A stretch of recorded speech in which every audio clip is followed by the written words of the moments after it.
শেহজাদ চৌধুরী কি আদৌ পারবে মন্ত্রী মহোদয়ের ব্যাংক লুট করতে?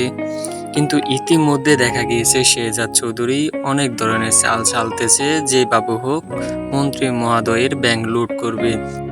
হ্যালো এভরিওয়ান, 22 নাম্বার পর্বে কি ঘটতে চলেছে আজকের এই ভিডিওতে জানতে পারবেন, তাই ভিডিওটা একটু স্কিপ না করে সম্পূর্ণ দেখতে থাকেন।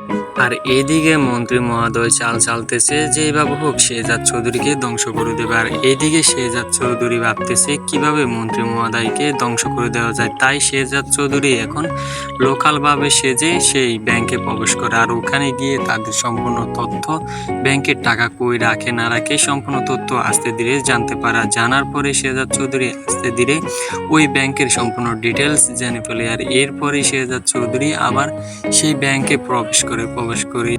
ইতিমধ্যে দেখা গিয়েছে যে শেহজাদ চৌধুরী কিভাবে মন্ত্রী মহোদয়ের ব্যাংক লুট করবে ওই পরিকল্পনা তৈরি করতেছে।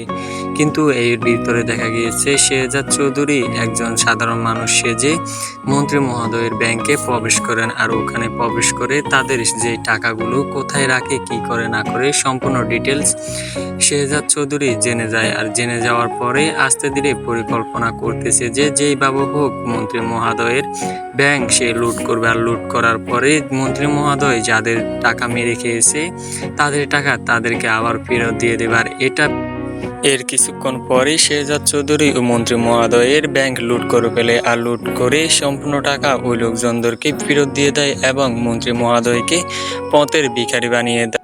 তো এভরিওয়ান, আজকের ভিডিওটা এই পর্যন্ত ছিল। ভিডিওটা যদি একটু ভালো লেগে থাকে তাহলে চ্যানেলটি সাবস্ক্রাইব করে ভিডিওটাতে একটা লাইক করে আমার পাশে থাকবে।